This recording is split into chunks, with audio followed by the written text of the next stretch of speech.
Today, we are talking about a recent scandal that is blowing up on the sort of Christianity and Islam Twitter space because a well known Islamic Dawa guy named Mohammed Hijab has been accused of secretly taking a second wife uh, and then just sort of discarding her, basically treating her like a slave. Um, what have you guys seen on this? I mean, I watched the video from, was it Behind Veils? The there's a YouTube channel, and the guy who presented the allegation has a YouTube channel called Behind Veils, and um, he goes through, like, walks through their attempts to contact him about the allegations being made, and then he's really, like, focused on giving the person, who's being silenced, a platform to speak, right? So he allows for, I don't know, it's like a 10-minute, almost 10 minutes worth of this woman's recorded testimony to explain her side of what happened. So she lays out all of the allegations and all of the things, and that she said happened, which are honestly kind of scandalous, right? Like, that he wooed her, that he lied to her, that he told her he was gonna, take her as a second wife and then make it okay with her family. And he dropped her at one point before they said they would get married, and he came back and kind of tried to reel her back in.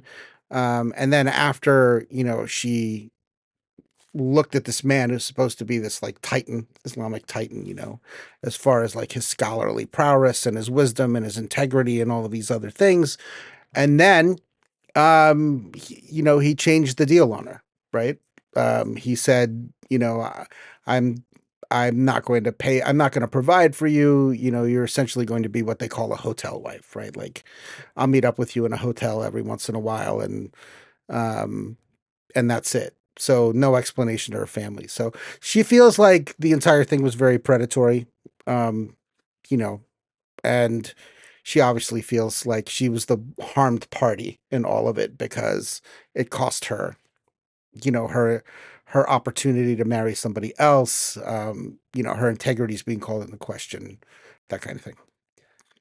Yeah, and we also both watched the response video that Mohammed Hijab put out, or at least he didn't put it out directly.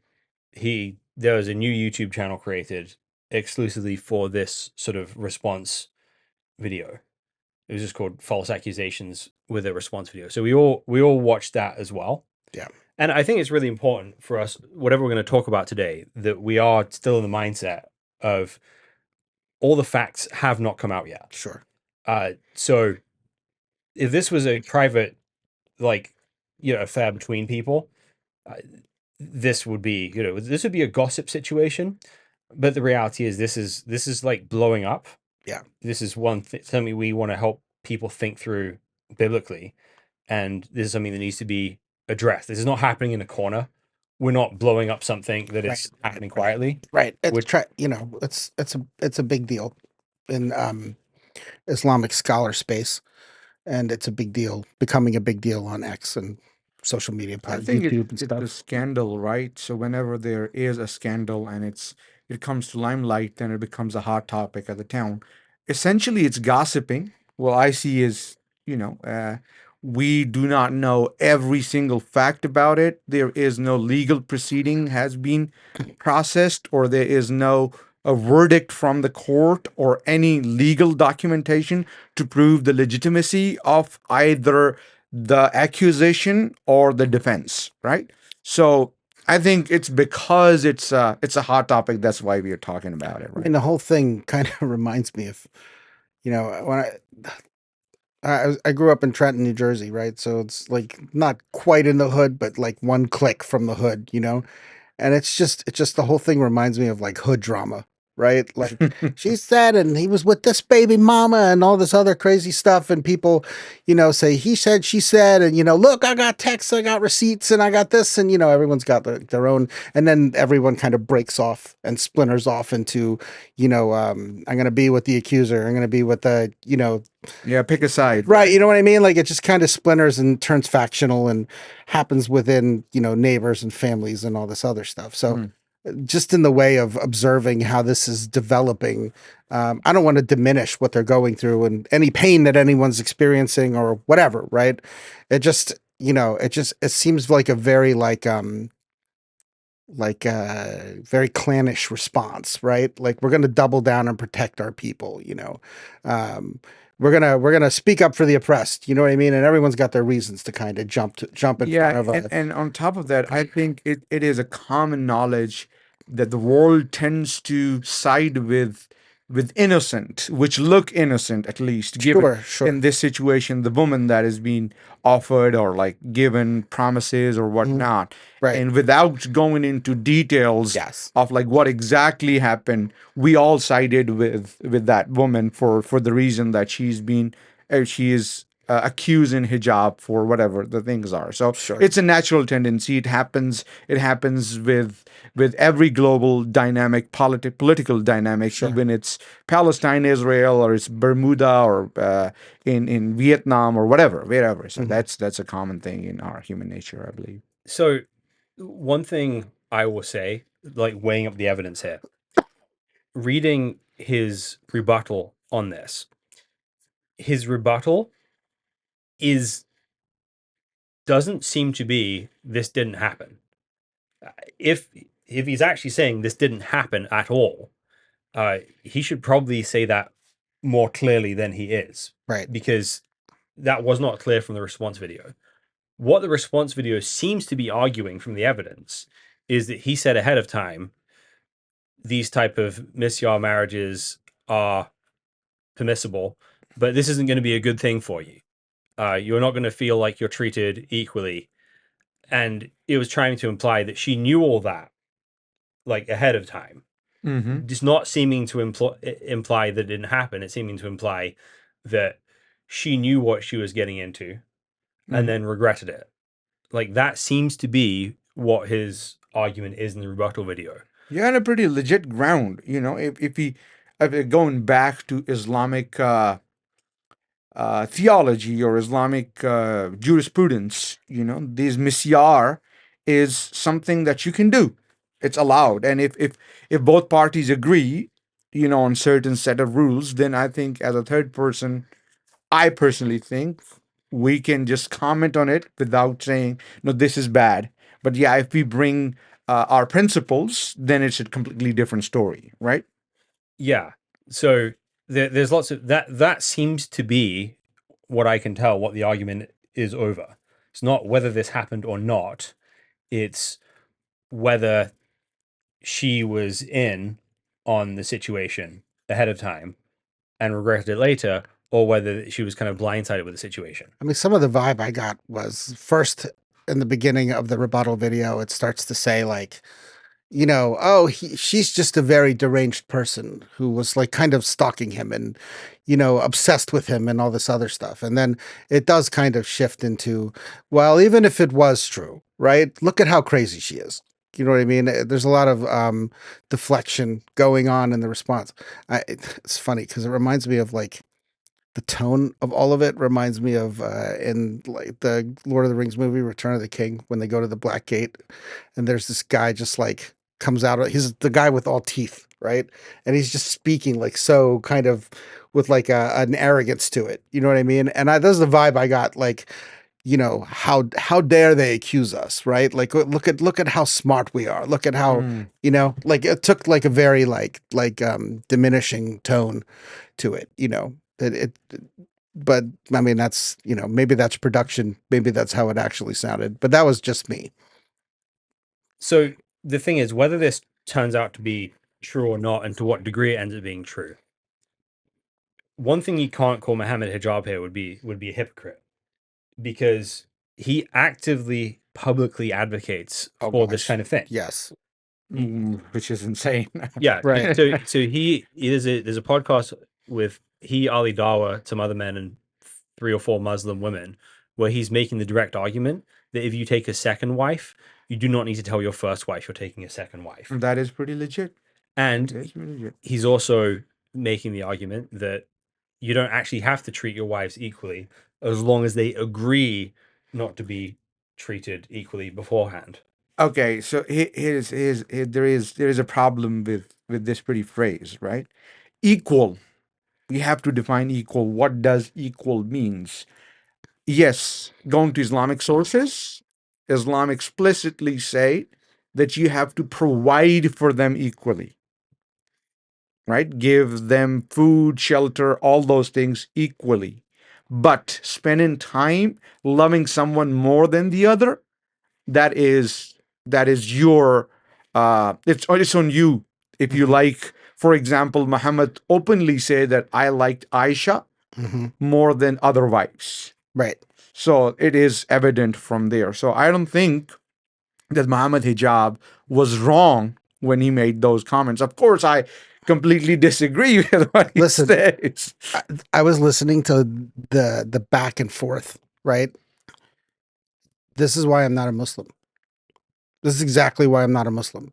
It's just everything I've ever seen from this guy just seems like he's got like a self-righteous, like kind of I'm, definitely right attitude in a lot of the things that he says that, and tries to shut down like debate and all this other stuff. I mean, I don't want to like throw out accusations, but I feel like it's just like this is why narcissists shouldn't marry each other, right? Like, but I'm not saying she's a narcissist either. I'm not saying he's a narcissist, but there's definitely some stuff there. But in seeing like the way that the rules are spun, right, to just kind of like let you get away with certain things that are to me like morally repugnant, right? Like, you might not feel that way if you're a Muslim, but the idea that you're taking another wife for convenience, you know what I mean? That you're just going to see her in a hotel, that just seems like an out to me, right? It seems like a way out. And of course, we may address this later on, but the point to me is like I'm looking at this and I'm just seeing um like hubris, right? And whether or not she went along with it is a different story. You know, she may very well have done that, and they both claim to have evidence. But I just feel like, gosh, this whole thing is like it reminded me of like when I was growing up watching Muslims, walk out of prayer and then just start tearing each other apart verbally or something like that. Like it was definitely reminded me of like I did not. This is why I left Islam. So this is exactly what Jesus is talking about when he goes so hard after the religious scholars of his day. Right. That people who are technically obeying the rules they have set out for themselves. But that's exactly it. They are rules they have set out for themselves rather than God's law. And Jesus says, woe to you, scribes and Pharisees. Scribes being like the scholars, Pharisees being like the Dawa guys, right? Woe to you, hypocrites, for you tithe mint and dill and cumin and have neglected the weightier matters of the law, justice and mercy and faithfulness. These you ought to have done without neglecting the others. You blind guides, straining out a gnat and swallowing a camel. Mhm. The illustration there is like they're trying so hard to get this tiny speck out of their drink, then they swallow an entire camel as they drink their tea, right? Yes. And that's exactly what this is here, right? They're so precise with all these rules, and these precise rules allow somebody to arrange a marriage that has no financial obligations and is just meeting in a hotel for sex. Now, again, whether or not that actually happened here, that's what's being argued for by people. Yeah, I think there's two things I would say. First, going back to Ivar's when he talked about Muhammad Hijab and Islam, I would say Muhammad Hijab is not Islam. He is representing it, Yes, of right? course. I would So never. just for I'm the not saying that. Right. political correctness, right? Obviously, my uncles and my aunts and my mother don't behave that way. Yeah. Right. So it's not indicative of Islam. It's indicative of him. Yes, one Yes. particular case. And coming back to your comment, of course, when we see it from biblical lens, how Jesus talked about it, and looking back to what Islamic theology or what Islamic structure look like when it comes to polygamy. So there are always it all depends on which Islamic practice you are looking at.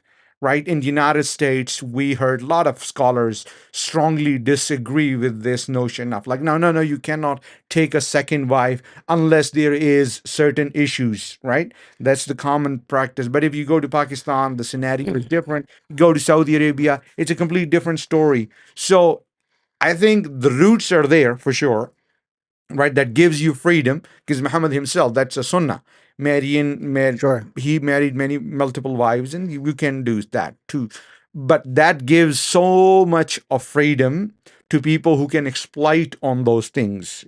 So that is what actually Muhammad Hijab is doing, and many of his likes are doing so, I mean, he allegedly. said something. The video that laid out the allegations had a clip of him talking about like how he married somebody and he facilitated a marriage in 1 minute and 60 seconds, right? So I would say that regardless of whatever like the texts say, like the spirit of the text was never, and you can marry somebody in 1 minute and 60 seconds. And we should just keep that going within a system forever and ever and ever. We should make that okay, that we can marry and divorce that quickly. Yes. You know what I mean? Like in what we've read of the Quran, I've never seen that. Like I've never seen that it was just, oh, I don't want her anymore, or I want her and I can have her and I can take her in a minute. And I understand like if you were to prosecute the idea legally, um, and say, how do I get to this point, and whether or not it is or isn't permitted. Sure, it doesn't necessarily say you can't do those things either. But, this is why context is important, right? Like I don't think that, the Sahaba would have been like, this is a good idea, right? Mm. Or that they practice those things themselves. This is the evolution of an idea, right? That Mhm. kind of leads you to like, regardless of whatever the Misyar says, this is how he views it, and this is how he does those things. It comes down to his own Right. personal implementation. Yeah, right. And then on top of that, like people respect him and follow him and, look up Mhm. to the things he says and all this other stuff. So platform plays a big part, Oh, yeah. right? Platform plays a big part. YouTube followers, like the power of, the podium, I guess you would say, play a big part in your ability to influence people to do these things. And scholars are role models in Islamic Yeah, hierarchy. sure. If you look at like, okay, Prophet, Sahabas, and then the carriers of that messages are those scholars or ulama, right? So there is a huge emphasis and a sense of respect. People follow them blindly, Right. and that is the problem, right? Yeah. So, Well, it's indicative of a bigger problem, right? But Mhm. then it filters its way down into like, I like her, I married her, and she outlived her usefulness, and now she's gone, right? Like, or she crazy.